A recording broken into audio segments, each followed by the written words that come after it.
Dari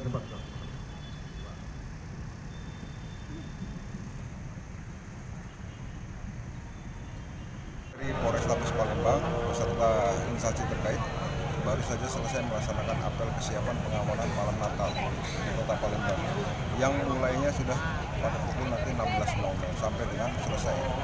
Dan untuk kekuatan personil yang dilibatkan sejumlah kurang lebih 2.200 sekian. Terdiri dari Polrestabes Palembang sebagai kekuatan inti. Kemudian kami juga di backup oleh Polda. Kemudian ada Kesatuan Samping, ada Kodim, ada Pol PP, ada Dishub, ada Dinas Kesehatan. Kemudian juga ada dari mitra-mitra Polri lainnya seperti Senkom maupun Pusaka Bayangkara. Kekuatan tentunya ini akan kami geser fokus pada 55 tempat ibadah atau gereja yang menyelenggarakan ibadah misa Natal.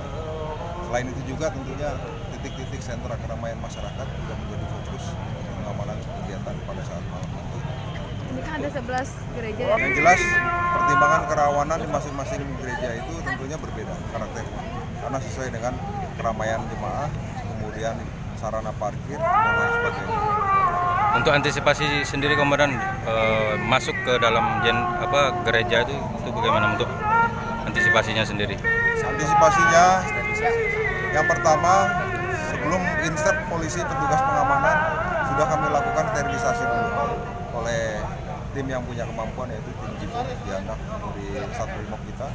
Kemudian di tempat-tempat tertentu juga kita berlakukan sektor, security door, dan yang lain-lain tentunya juga ada pemeriksaan manual oleh petugas Polri. Mungkin himbauan sendiri untuk masyarakat yang akan melaksanakan misa atau Natal di wilayah Palembang sendiri komandan? Ya, jadi kami sampaikan yang pertama saya Kapolrestabes Palembang beserta jajaran mengucapkan selamat Hari Natal bagi yang merayakan.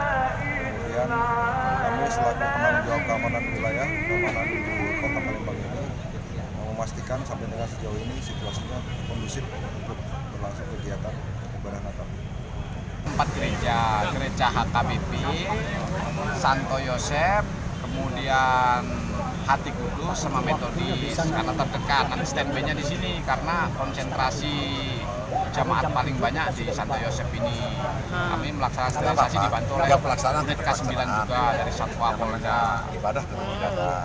Kalau alat-alat seperti biasa sterilisasi yang sudah ada mirror set, troli mirror, ada juga anjing untuk bahan peledak, kemudian ya ada alat deteksi bahan peledak. Saat ini ya alhamdulillah nggak ada hal-hal yang sangat menonjol lah, masih kondusif. Tidak ada, ya mudah-mudahan lah terkendali sampai nanti akhir tahun baru dan seterusnya seperti biasa lah di Sumatera Selatan, mudah-mudahan. Ya kalau kita dibagi dari untuk anggota Gegana dengan unit K9 Polda ada 3 unit, ada yang di daerah ini Sudirman dengan Kolonel Atmo unit 1, ada juga yang unit 2-nya ada daerah Sepojo, kemudian ada yang di Kambang Iwa dan sebagainya, kemudian ada yang daerah Perumnas, Kenten sampai ke Lebung Gajah, itu yang daerah yang jauh.